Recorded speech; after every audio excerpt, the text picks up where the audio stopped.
I think City Farm's a really important part of this community here. I mean, and it stretches wider than our, initial community, but it just offers such a diversity of experience. Most of the projects run at City Farm are community-based, so we have art programs for people with disabilities, which volunteers also come and help with as well. I got an art group here on a Wednesday morning, and I do drawings, I do colouring in, and I'm trying to set up an exhibition. It is a creative place. Everyone here is creative. There's also just a general volunteer project as well. So we've got people from really rough backgrounds that come in through the Work for Dole program as well, and even volunteers that maybe don't fit in somewhere else really find a home here because it's very open and inclusive. Before City Farm, life was really touch and go. I was really sick with mental illness. I was in and out of hospital a lot. I was really low. Life was really tough. With the introduction of me to City Farm, my life turns around. Someone comes in and cooks each day, so a volunteer comes in and cooks from Tuesday to Friday. Most of the stuff is taken from the garden here, so that's the first priority for the food coming from this garden, is to feed the volunteers. And it's just our way of saying thank you to people that come and help us out. The Grow project here at Perth City Farm is all about recycling waste from the local businesses and turning them into viable product. So what we do is we collect organic waste from the local cafes and some of the other businesses around the place. We also collect coffee grinds, and on those coffee grinds we grow oyster mushrooms and we sell them at our local markets here, and we do all this organically. People can be included in a community that accepts them where they're at and what they can do, and there's always a place for them somewhere, City Farm have included me as part of the organisation or the community, and that's made me feel a sense of belonging. And yeah, that's more than I could ever hope for, to be a part of this organisation. Perth City Farm, wonderful job today. We've got the General Manager in with us, a lovely lady called Julie Broad. Hello Julie, welcome to the couch. Thank you, Fred. How does it feel watching that clip? Because I know you were watching it and you're very proud of it.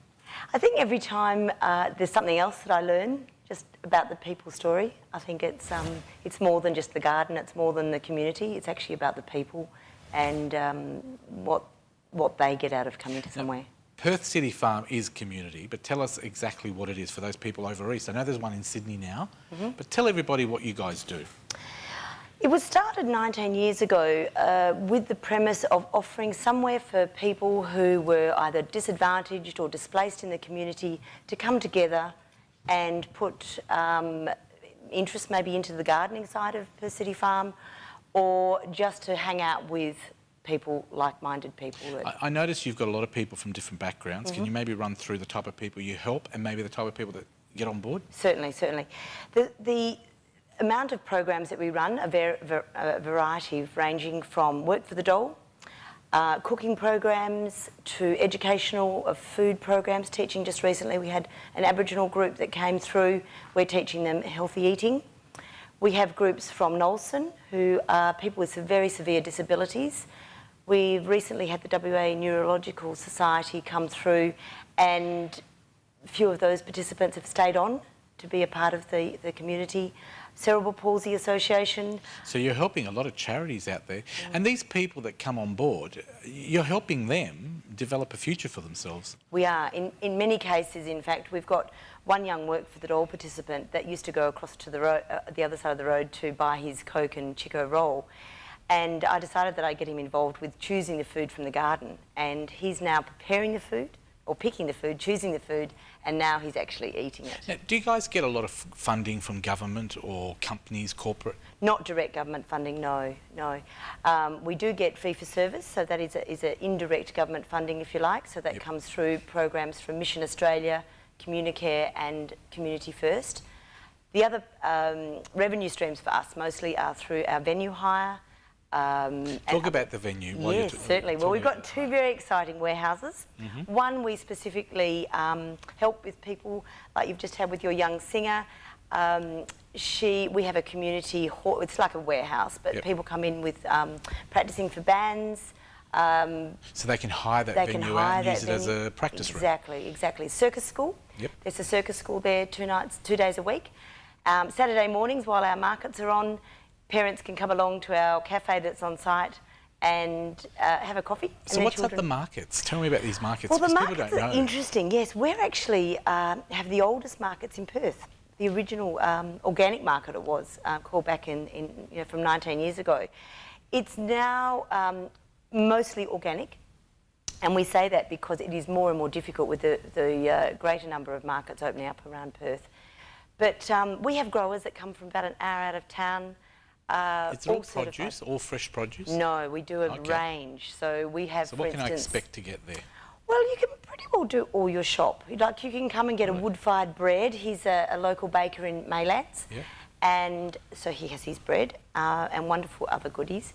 We have an organic cotton clothes lady who comes in, soap making and So it's like lotions. the traditional markets we used to get years ago, but have all Exactly. become, I would say, commercial.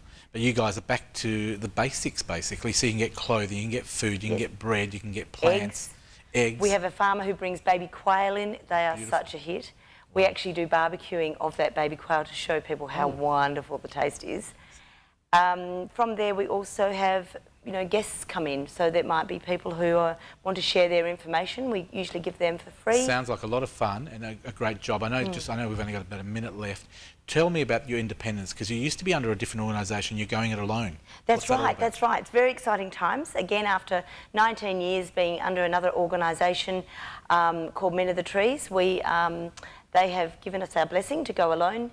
And by the 30th of April we will be... So you'll be your own independent Perth City farm, self-funded, self-operating. But you told me it's business as usual as well. Exactly. Nothing is changing. All the programs and all the education for food, showing people how to grow food in small spaces, stays as is. Julie, tell me about people who want to volunteer or get involved or get more information. Certainly the best way to get involved is to look at our website or just come and hang out. On a Saturday morning we have a gardening group.